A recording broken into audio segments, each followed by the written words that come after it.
गोबाव सम बे हाथियारनि मोनसे गोहोमाव दंमोन दा बिदिनो हयथ' माखासे हाथियारफ्रा सोरनियावबा सोरनिबा आखायाव बहाबा थालांदों दा बेफोरखौ लानानै हयथ' पुलिसा माबा मोनसे बोखांनो मोनदों।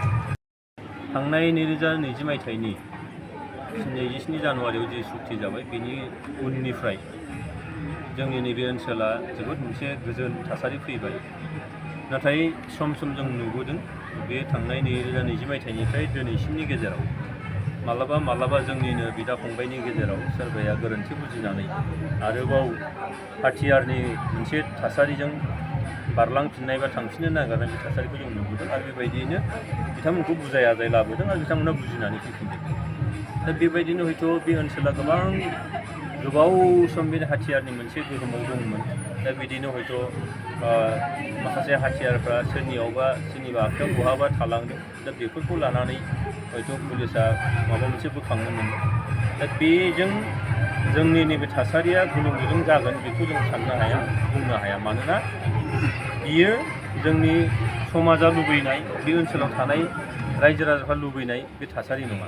सिगांनिफ्राय हयथ' समाजानो लुबैदोंमोन रायजो राजाफ्रानो लुबैदोंमोन जायनि थाखाय मोनसे गोहोम गोग्लैदों। दिनैनि थारिखआव रायजो राजा गोजोनखौ लुबैयो, जौगानायखौ लुबैयो, दावगानायखौ लुबैयो, सान्तिखौ लुबैयो। बेनिखायनो गंसे गंनै बहाबा हयथ' बेबायदि मोननोबो हागौ।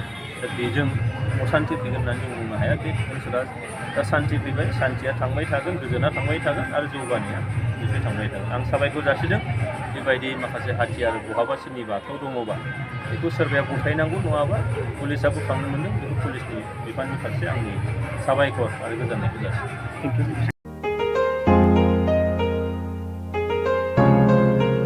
मोनसे फोसावथाय नोंथांमोननि थाखाय मोनसे गोजोनथाव खौरां लानानै फैदों।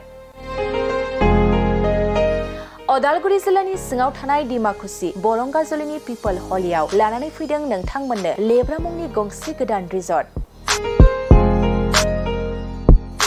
नोंथांमोना बे लेब्रा मुंनि गंसे गोदान रिजर्टखौ तामुलपुर रडनिफ्राय फैब्ला सुख्लाय ब्रिजनि आगदा आरो अदालगुरि रडनिफ्राय फैब्ला सुख्लाय ब्रिजनि सिगाङाव आगसिथिंजाय मोननो हागोन।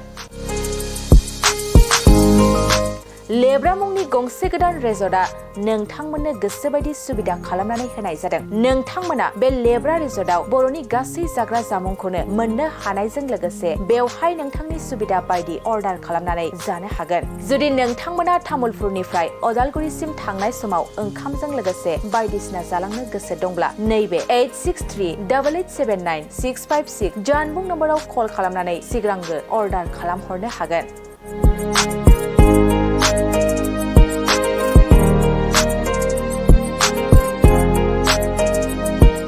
मोनसे फोसावथाय नोंथांमोननि ओनसोलाव सोरबाफोर ड्राग्स एबा फेग्रा मुवाजों नाख्रेबजानानै थानाय सुबुं दं नामा? जुदि नोंथांमोननि ओनसोलाव सोरबाफोर ड्राग्स एबा फेग्रा मुवाजों नाख्रेबजानानै थानाय सुबुं दं अब्ला नोंथांमोननि थाखाय मोनसे मोजां खौरां। ड्राग्स एबा फेग्रा मुवाजों नाख्रेबजानानै थानाय सुबुंफोरखौ फाहामथाय होनो थाखाय नोंथांमोननि गेजेराव लानानै फैदों मोनसे रिभाइभ रिहाबिलिटेसन सेन्टार। जुदि नोंथांनि नखराव आरो नोंथांनि ओनसोलाव सोरबाफोर ड्राग्स एबा फेग्रा मुवाजों नाख्रेबजानानै दं अब्ला नोंथाङा रिभाइभ रिहाबिलिटेसन सेन्टाराव फाहामथाय होफैनो हागोन। मंगलदै 1 नं बामुनपारा दरंआव थानाय रिभाइभ रिहाबिलिटेसन सेन्टाराव नोंथाङा ड्राग्स एबा फेग्रा मुवाजों गोदोसोनानै थानाय सुबुंफोरखौ फाहामथाय होफैनो हागोन। नोंथाङा नोंथांनि ओनसोलनि फेग्रा मुवाजों गोदोनानै थानाय सुबुंफोरखौ बे रिभाइभ रिहाबिलिटेसन सेन्टाराव फाहामथाय होनानै सासे राफोद आरो मोजां सुबुं खालामनो हागोन। गोबां बाथ्रा मिथिबावनो थाखाय नोंथाङा 9859262926 60030927006 नैबे होनाय जानबुं नम्बराव खौरां लानो हागोन।